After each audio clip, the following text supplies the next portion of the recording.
Nosotros nos vamos a encontrar dentro de Sprint, dentro de esa gama de anotaciones, vamos a encontrarnos con la anotación Model Attribute. Esta anotación asociar, me va a permitir asociar un objeto a un modelo. Es muy similar a lo que hacíamos anteriormente, pero en una versión mejorada. ¿Qué quiere decir esto? Que dentro de el endpoint, dentro del método, le vamos a asignar la anotación y le vamos a colocar el nombre que quiero que tenga ese modelo. En este caso, users. Es importante que este modelo corresponda, o el nombre que le demos aquí a este atributo, corresponda al mismo nombre que tenga el objeto. Es preferible, ¿ok? Para que tenga una relación, una referencia. Obligatorio, no, pero sí es recomendable. Entonces fijémonos que acá tenemos la definición de la lista, la cual estamos colocando la información, pero adicional a esto le estamos asociando un return de users. Ya automáticamente con esto sabemos que todo lo que él me retorne al momento de consultarlo va a estar dentro de un atributo de modelo, ¿okay? Y de esa manera puedo acceder a la información sin ningún inconveniente, ¿okay? En lugar de hacer model punto desde atributo tal cosa, escoger el nombre del atributo y luego el valor, aquí lo estamos asociando directamente a una propiedad, ¿ok? A una propiedad. Aquí tenemos los ejemplos, no me voy a detener acá porque realmente me interesa más esta anotación, que es la de request para, que al final es la que más vamos a utilizar nosotros dentro de nuestros endpoints cuando estemos creando nuestro backend. ¿Okay? Entonces vamos a mirar para qué sirve. Dice, la anotación request para se utiliza para extraer parámetros de una solicitud HTTP y vincularlos a los parámetros de un método en un controlador. Específicamente permite acceder a los parámetros de la cadena de consulta, los datos del formulario y otras partes de la solicitud. Es decir, yo puedo recibir datos, puedo recibir un objeto, cuando vaya a hacer un insert, yo puedo enviar un JSON a través de la petición y poderlo procesar, ¿ok? Aquí tenemos varios ejemplos. Aquí tenemos un ejemplo donde me está indicando que voy a recibir valores de una cadena, de una consulta en la URL. Aquí tenemos el método y es muy importante, demasiado importante, que siempre especifiquemos la anotación, ¿ok? La anotación, request para. Dentro de paréntesis vamos a colocar el nombre del parámetro y también podemos colocar el valor por defecto. Entonces fijémonos que ahí estamos definiendo el parámetro llamado nombre y estamos pasando el valor por defecto Word. Quiere decir que cuando el usuario no me envíe ningún valor a través de la URL, por defecto va a ser Word. ¿Ok? Bien. Acá estamos definiendo el valor de entrada. Ojo, este es el parámetro. Este es el valor o la variable que está asociado a quién, al parámetro. Luego estoy definiendo un modelo, donde a ese modelo le estoy agregando el atributo nombre. Y acá voy a retornar reading, que es la vista. Y en la vista pues voy a hacer el proceso de la visualización. ¿Ok? Ese es el proceso que hay que tener en cuenta. Nosotros podemos también, ya lo vimos en la parte superior, ¿Cómo podemos establecer el nombre del parámetro? No solamente indicando el atributo name, podemos establecerlo. También podemos establecerlo sin necesidad de ese atributo, pero ojo, es muy importante que si no le paso o si le llego a pasar el valor por defecto, sí debo especificar el atributo name. En caso de que solamente quiera crear el nombre, pues simplemente se lo paso con el nombre que yo lo necesite. Es muy importante que este nombre y este nombre sean el mismo. ¿Okay? Este no puede tener un nombre y este otro nombre, porque si no, no va a haber esa referencia entre el parámetro y la variable que está recibiendo ese valor que está entrando. ¿Okay? Lo mismo, tenemos el modelo. Aquí tenemos el Return Search Results. La idea es que ustedes ahorita hagan estas pruebas, creen unas vistas y obtengan la información.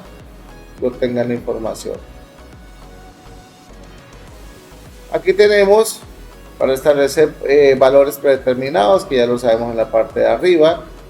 Podemos tener valores obligatorios y opcionales. Yo puedo indicar qué es requerido y qué no. ¿Okay? En este caso, fijémonos acá, tengo este endpoint de usuario, necesito pasar unos parámetros y aquí le estoy diciendo que el requerido es falso, o sea, hace que este parámetro puede venir vacío o no puede tener este parámetro. Y aquí tengo el modelo. Bueno, aquí es una breve explicación de qué es lo que vamos a hacer, si lo tengan en cuenta. Donde tenemos una clase que le colocamos request param controller, como para tener una sección dedicada a este tema. Aquí tengo un DTO. Un DTO, recordemos que es un objeto de transferencia de datos. En términos generales y de forma más sencilla, es la manera que nosotros vamos a transformar la forma de cómo le vamos a enviar la data al usuario. Por ejemplo, uno de sus compañeros me decía: profe, venga, yo tengo una clase llamada persona. La persona tiene la ciudad asociada a ella, es un ID. Pero yo, ¿cómo hago para que cuando haga la consulta, en lugar de mostrarme el ID, me muestre la ciudad de ese ID? Nos toca con un DTO. El DTO me permite modificar o crear una nueva clase con parámetros totalmente diferentes y retornarlos. Entonces, aquí estoy creando un DTO que va a tener el atributo de mensaje. ¿Okay? De mensaje.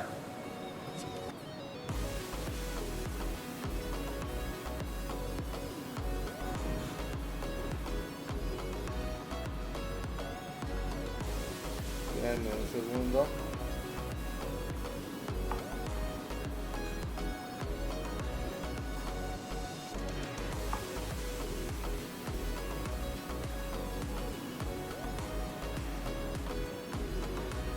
Aquí básicamente estoy creando un parámetro, un DTO que me va a enviar un mensaje. Me va a retornar un mensaje cualquiera.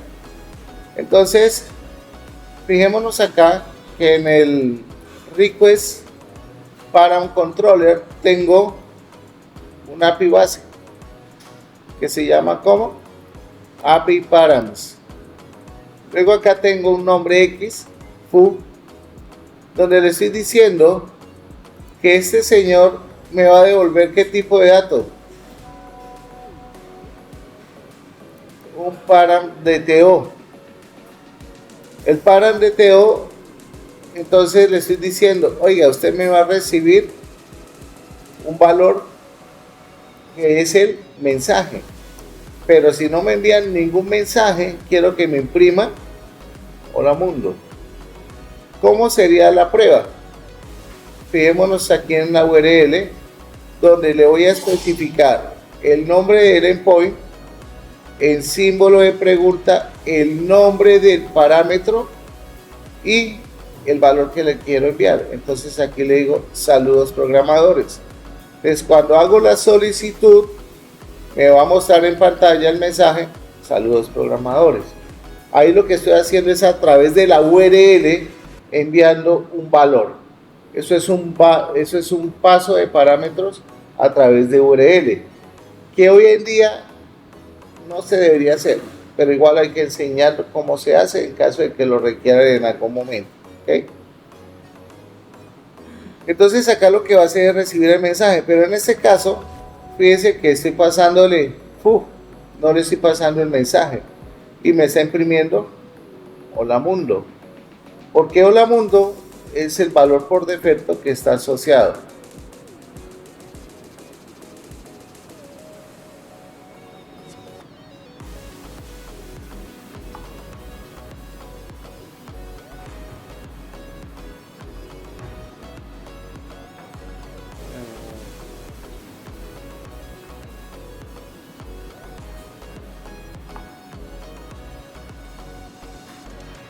Entonces es muy importante que tengamos en cuenta la manera de cómo nosotros enviamos información. Nosotros podemos enviar información a través de parámetros o a través del cuerpo, a través del body, ¿ok? A través del body. Podemos pasar múltiples parámetros también. Entonces, fijémonos acá. Texto y código. Estoy recibiendo dos tipos de parámetros. En este caso,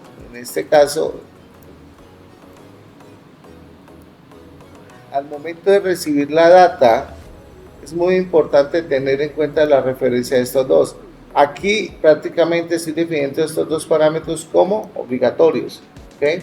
Si yo llego a pasar o a olvidar o de manera voluntaria no pasar un parámetro, posiblemente me va a dar un error de nulo.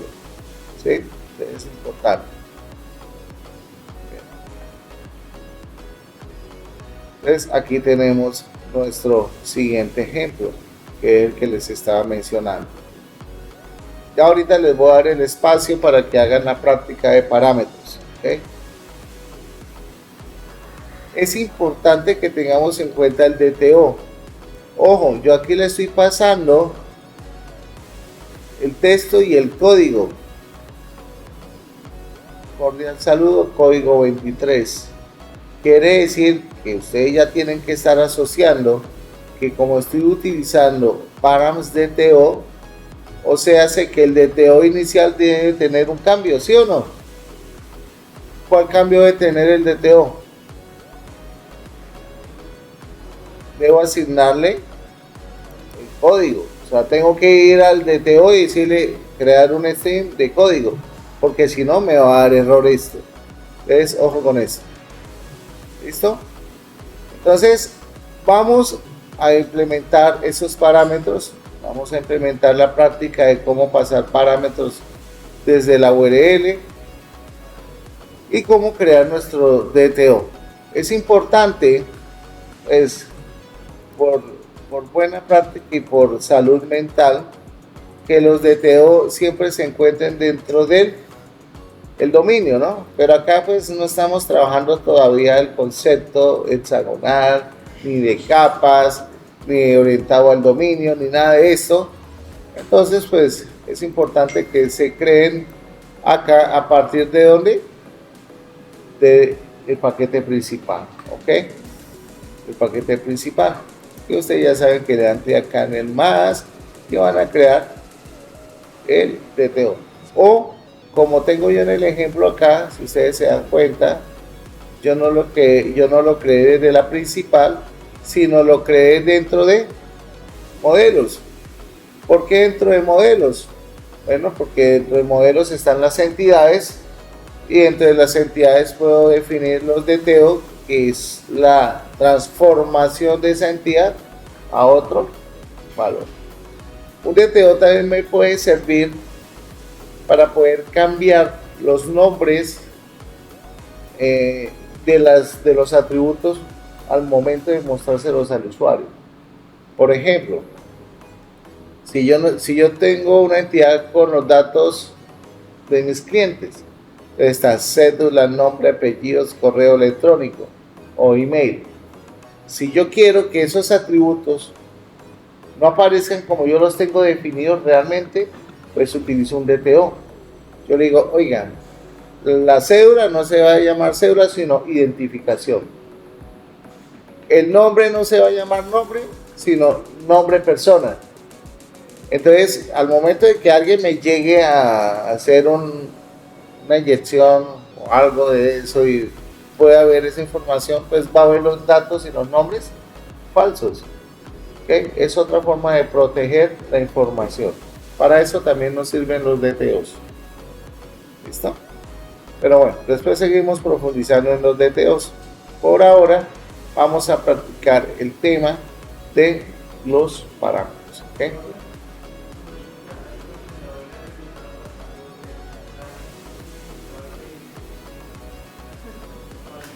¿Dónde?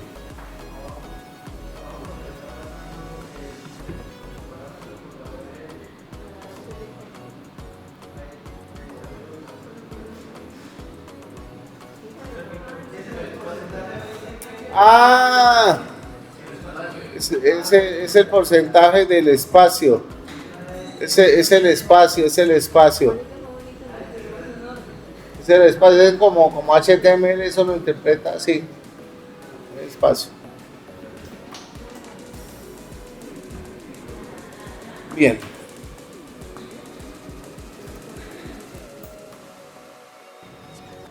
Nosotros hasta el momento hemos visto muchas maneras de acceder a la información. Hemos visto la manera de cómo pasar valores, parámetros a través de URL y a través de otras estrategias con Spring. Existe una clase llamada la clase HTTP Servlet Request. ¿Para qué se utiliza esta clase? Dice que en Java es parte de API Servlet y proporciona una interfaz que permite a los desarrolladores, o sea, a ustedes, acceder a la información de las solicitudes HTTP. ¿Cuáles son las solicitudes HTTP? Las que ustedes conocen ya. Get, Post, Put, bueno, etcétera. Específicamente, esta clase se utiliza en aplicaciones web basadas en servlets y frameworks como Spring para acceder a detalles de la solicitud HTTP entrante. Wow, interesante, ¿no? Tenemos acá varias cosas que podemos hacer. ¿Cómo podemos acceder a los parámetros de una solicitud? Podemos hacerlo a través de request, get parámetro y el nombre del parámetro. Esa es una manera. Acceso a atributos de solicitud, request.setAttribute, el nombre del atributo, el valor, y aquí obtenemos el valor. ¿Okay? Podemos también acceder a información referente al cliente, o sea, ¿quién me está haciendo la petición? Ah, ok, entonces yo digo get remote addr. ¿Eso para qué es? ¿Qué creen ustedes que me hace eso? Me permite obtener la dirección IP de quien me hace la solicitud. ¿Okay? En el caso de ustedes, pues no va a retornar la IP de su máquina, sino le va a retornar la IP de quién? Del IPS. ¿Qué es una IPS?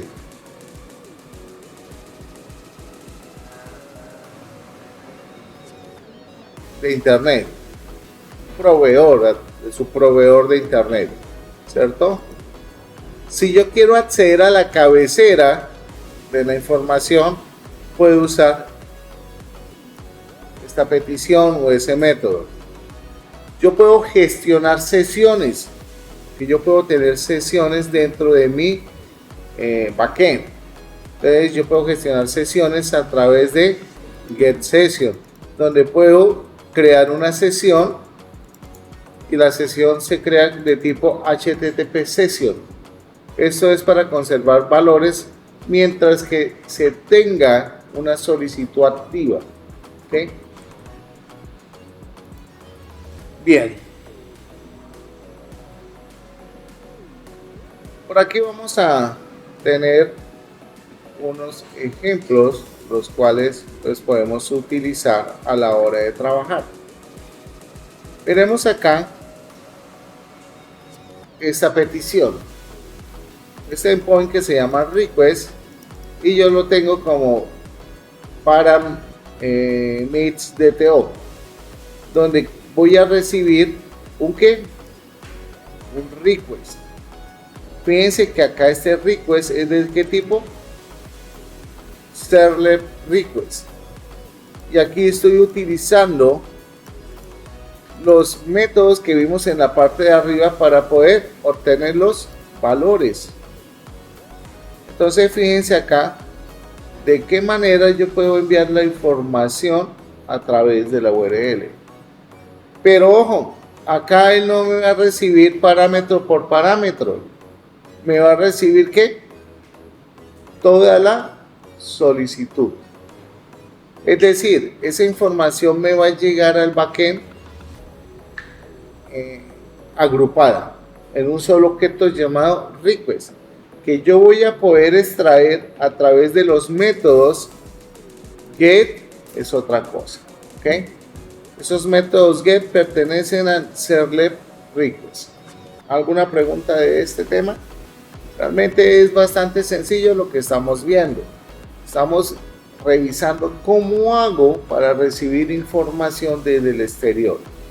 En este caso estoy enviando información a través de la URL, ¿ok?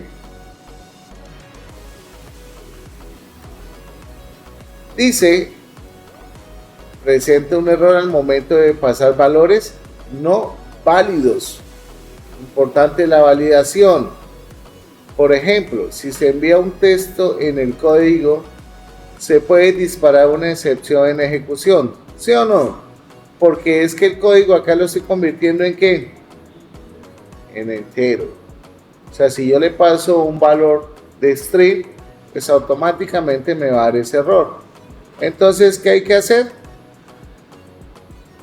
Lo que ustedes conocen ya. Una excepción. Un try catch. Y fíjense que la excepción que se está controlando, ¿cuál es? Number format exception. Aquí ya empezamos a ser mucho más específicos con las excepciones. No es solamente colocar exception. Exception es como el objeto global, ¿ok? Aquí estamos siendo muy específicos y estamos relacionando la excepción con el error que se va a cometer. Así como cuando en Python lo hacíamos, ¿se acuerdan? Y de esta forma puedo acceder a la información. Path variable. Este es el que más nos va a representar a nosotros al momento de trabajar con Spring. El path variable me va a permitir poder pasar valores a través de la URL sin especificar el nombre del parámetro. Pues eso es importante, ¿sí o no? Que el usuario no sepa cuál es el valor real o el nombre del parámetro que tiene que recibir. Para eso utilizamos path variable, donde simplemente en el request mapping yo defino el nombre del endpoint más las variables. ¿Cuántas puedo pasar? ¿Cuántos parámetros? Los que yo necesite. ¿Ok? Los que yo necesito. Entonces acá le coloco path variable string nombre. Importantísimo. Este nombre y este nombre deben ser el mismo. No puede ser diferente. Aquí sí no hay buenas prácticas, nada sino obligatorio. Que sean el mismo. Tanto el nombre del parámetro que está entrando como el nombre que está definido en la función. Y acá le estoy diciendo que me retorne hola y el nombre del usuario. Aquí tenemos otro ejemplo donde le estoy diciendo o donde le estoy definiendo que el nombre lo estoy transformando. Fíjense que aquí tenemos username, pero aquí tenemos name. Entonces, Spring me da la posibilidad de cambiar el nombre del parámetro de entrada de la función. ¿Ok? Entonces, aquí le estoy diciendo, oiga, tenga en cuenta que el parámetro de entrada se llama username, pero yo quiero que dentro del cuerpo se identifique como name. Y así lo voy a tratar acá. ¿Listo? Muy bien.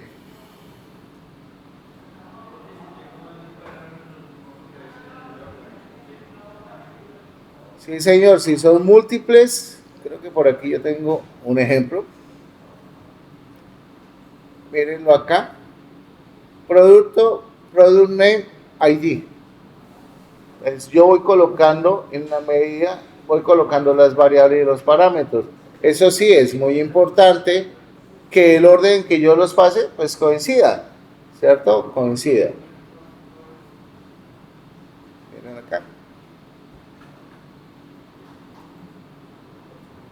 ¿Alguna pregunta hasta acá del path variable?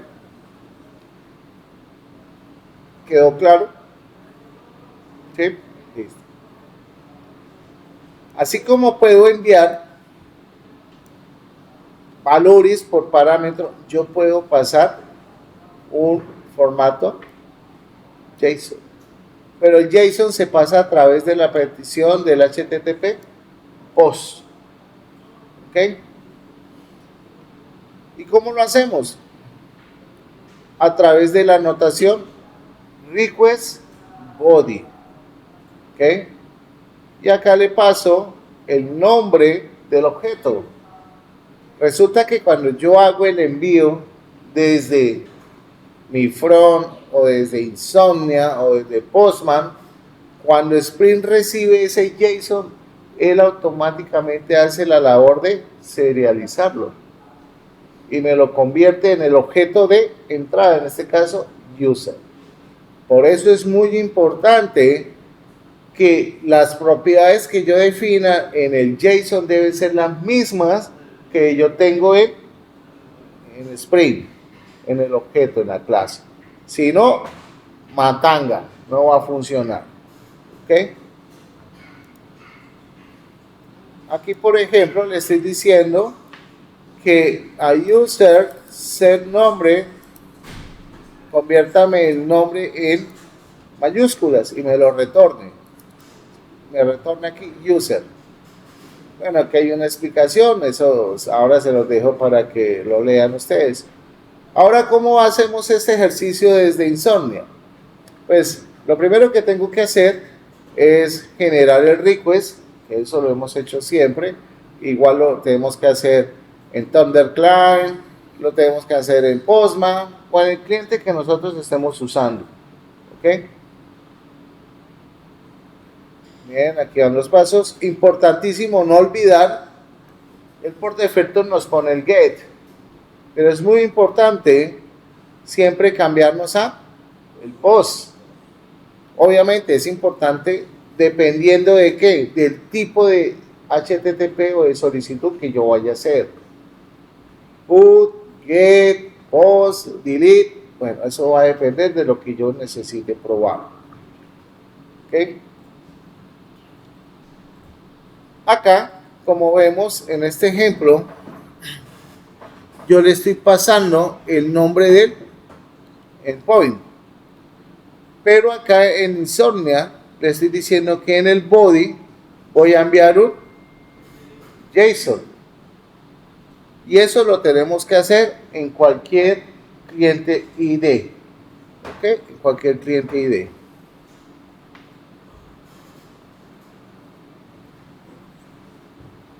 Luego debo armar el objeto. Entonces aquí le digo nombre, apellidos y correo.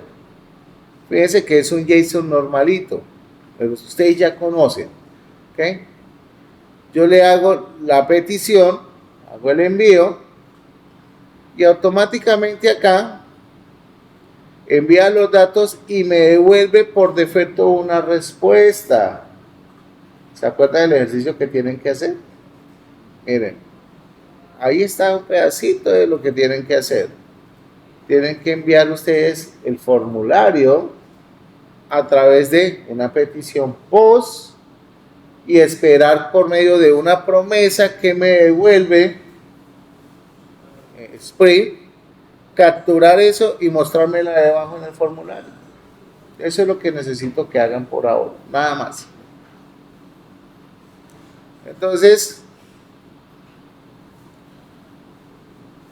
y ya con eso pues tenemos varias cosas por hacer. Uy, ya se me va a acabar el documento. ¿Listo? Entonces vamos a trabajar en estas pruebas, en estos códigos y ustedes los van a implementar. Hagamos la labor, por favor. Hagamos el ejercicio.